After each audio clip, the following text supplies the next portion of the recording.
Hi there, welcome back to my channel. In case we haven't met before, I'm Anastasia, the founder of All You Can Face, and I'm passionate about teaching you how to exercise your facial muscles because what happens beneath the skin is equally important as what we put on top of it to stay looking beautiful and age gracefully.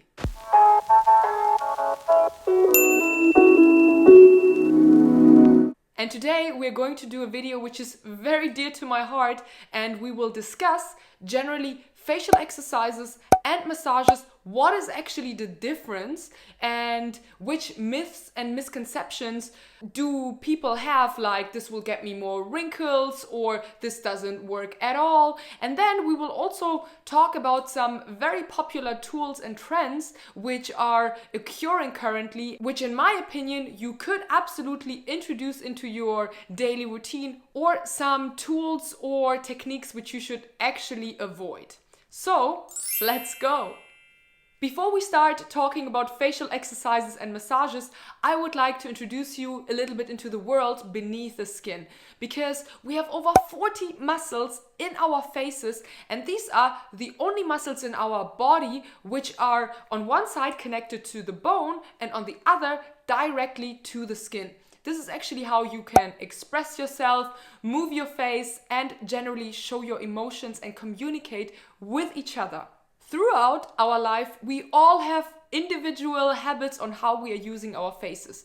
Maybe you are pretty stressed in life and overuse muscles like your frowning muscles, your jaw muscles, because you are maybe grinding your teeth at night or hold a lot of tension in your mouth. Or you are one of those people who like to smirk or use one side more than the other. For example, if you are chewing on one side or having the habit of using your phone constantly like that, this can cause not only wrinkles and dull skin, but also facial asymmetry. So basically, the face you currently have is due to all the habits and all the life choices you were making, and this literally is the translation on how your face looks. There's so much more to this topic because obviously we are social creatures and we are communicating with each other, and for example, freezing your face with Botox will literally change the communication between each other, but this is a whole nother topic, and I just wanted to give you a little introduction on what actually the world beneath the skin is and why it could actually be very beneficial for you to start with facial massages and exercises. With the rise of this topic of facial exercises and massages becoming so trendy, there's so much information out there, and I just wanted to give you my 2 cents on certain techniques, certain opinions, and certain tools to understand this landscape a little bit better and for you to make the best choices for yourself individually in what to choose, what to do, and what maybe to avoid when it comes to exercising your face and massaging it. So let's look into that a little bit more and also debunk some misconceptions and myths around this topic. First of all, what are facial massages? So facial massages are usually done using your own hands, a facial tool, or done by someone else like an esthetician to your face. So this will usually look like in sweeping long motions, dragging all this lymph fluid towards your lymph nodes, so you get this depuffed look right away and move all this lymph out of your face to detoxify it and give you this glow right away. And as mentioned before, we are using certain muscles a lot and then others are underutilized, and massages are amazing to release the tension in those overworking muscles and get the tension out, so you feel this relaxation right away, and it's just an amazing method to get all the tension out and give you this relaxed feeling right away. So what to remember: overall, facial massages release the tension in your face and neck. And now let's talk about facial exercises. Facial exercises are usually done by your own movement of your face and sometimes incorporating your hands to fixate certain areas and give resistance and opposite resistance, so the muscle starts to work like literally like in your body and becomes stronger over time. So it's very important to understand that you are doing the movement either like just in the body doing squats or sit-ups, you will do a movement very repetitively to get the muscle going, or you will hold a certain pose, just like as you would hold a body plank, and intensify this muscle tension, make it over time, work hard, and therefore, again, make it stronger. The goal here is to exercise the muscle, which is directly attached to the skin, and if the muscle becomes stronger over time, it also becomes more plump, and therefore the skin, which is directly attached, also appears plump and sculpted. And because we are overusing certain muscles and then sometimes muscles which we are barely using, facial exercises is an amazing way to get those sleeping muscles going and make them work harder, so your face can balance out again, and everything which is due to daily habits, for example, causing you facial asymmetry, can be worked on by, for example, engaging the weaker side of the face and engage muscles which we barely use, so you can create this balanced look again. And this is usually done without any tools, without anything, and I think this is the most exciting thing, because you don't need anything except your own hands, your face, and the knowledge on how to do it.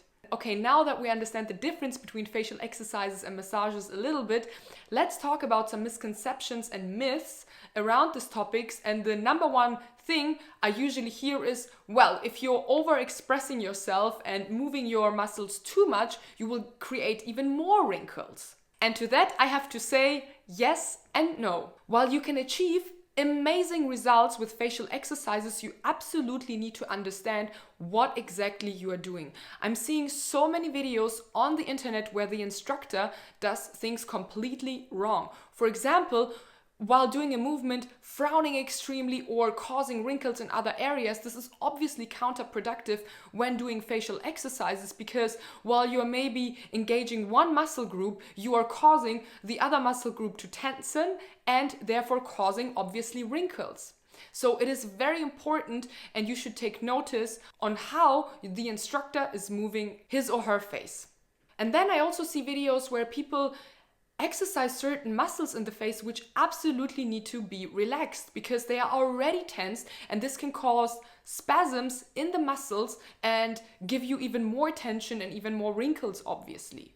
So overall, it is very important to be cautious on what you're doing and which video you're randomly following on the internet, because it can honestly do sometimes truly more harm than good. And this is how this myth that it can cause more wrinkles obviously is there, because you probably do it wrong. Just like you can cause injuries in your body when exercising it wrong. And this is why you oftentimes find me doing massages in all my TikToks or Instagram, because it's just easier to do some sweeping motions with some oil or moisturizer, because there's not much you can do wrong, rather than engaging certain muscles without knowing actually how to properly use them. And now let's talk about another myth. While this topic of facial exercises, face yoga, face massages became so trendy, there's so many salons out there in the world claiming that you can go in there and do a facial workout. And I'm not gonna call out any names, but some of their claims are work it, don't fake it. But honestly, if you're going somewhere and sitting down for 40 minutes and someone massages your face, either it's with tools or devices, and isn't asking you to participate in the movement, you are not exercising your face. Imagine you going to the gym and someone massages your butt for 40 minutes and then tells you amazing workout. This is obviously not right, and I feel it's a little bit deceiving, but still these salons have absolutely the right to be there, because they help to enhance lymphatic drainage, and this is why also you see so many incredible before and after pictures after one session, because they will not only massage your face properly, release the tension in the muscles, but also probably use amazing skincare like hyaluronic acid, which will plump up your face right away, enhance blood circulation, so you come out of the salon looking glowy, beautiful and fresh. So it's absolutely not bad to go there, but I again just think the message is deceiving to exercising your face, when in reality it's truly a facial and a massage. The only one actually who is doing a workout in these salons is the esthetician who's working around you, moving your face. Now let's talk about some facial tools which became super popular, and I will give you my opinion on some of them and which ones you can absolutely use and in my opinion should avoid. The first one you probably saw a lot on Instagram is something which you can put in your mouth and then chew extremely onto it. The companies producing these devices promise you that you are working out your masseter muscle, which gives you this chiseled jawline. While it absolutely will bulk up this area, I would 100% avoid these tools because your masseter muscle, which is one, if not the strongest muscle in your body, is usually already tensed because we are stressed, we are grinding our teeth, and then overworking out this muscle even more by using this device can not only cause tension and then pull everything down in your face, but also, I heard a dentist talk about this on TikTok actually. She said that you can even fracture your teeth, which in the end, who wants that really? So please, in my opinion at least, avoid these tools. Let's talk about gua shas and jade rollers. These tools are rooted in traditional Chinese medicine, which has its place already for thousands of years and now for some reason became trendy again. And I do think that they absolutely held their test of time and are worth to be in your cabinet and be used.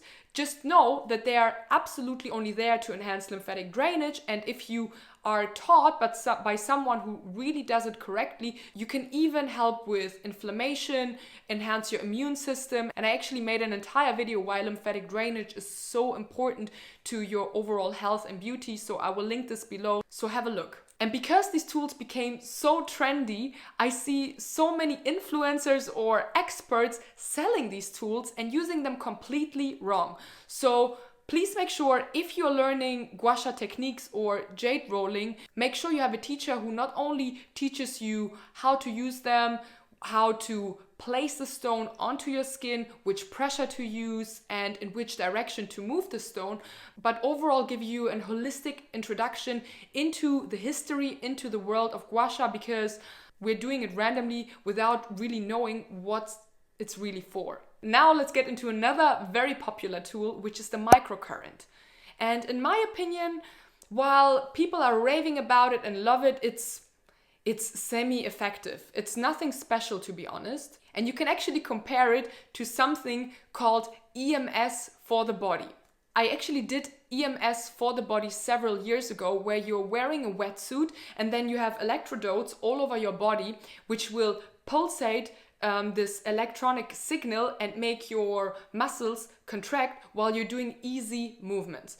And while I did it for actually a year, I didn't see that many results. And ask yourself, if this would be so effective for the body or for the face, why are all these celebrities who have all the resources in the world are still working out naturally the way we all should do? Because normal exercises like yoga or doing weights or anything else will just give you better results instead of just putting an electronic device onto your face and really contracting the muscles. I don't think it really works.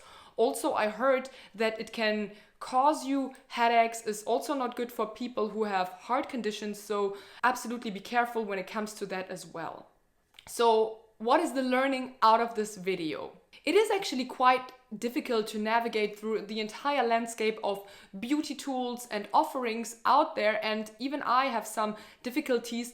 And in my opinion, I think it's, in the end, it also comes down to who you really like, with whom you would like to train, and who you really trust. And also, I usually look at people whose results I would like to emulate. So if I see someone looking the way I would like to look, I'm drawn to that person more than a guru which tells me to do this, this, and this, and then doesn't look accordingly or doesn't practice what he or she preaches. So it really comes down to find the right expert to teach you all these moves, all these techniques, and in the end it comes down to trust.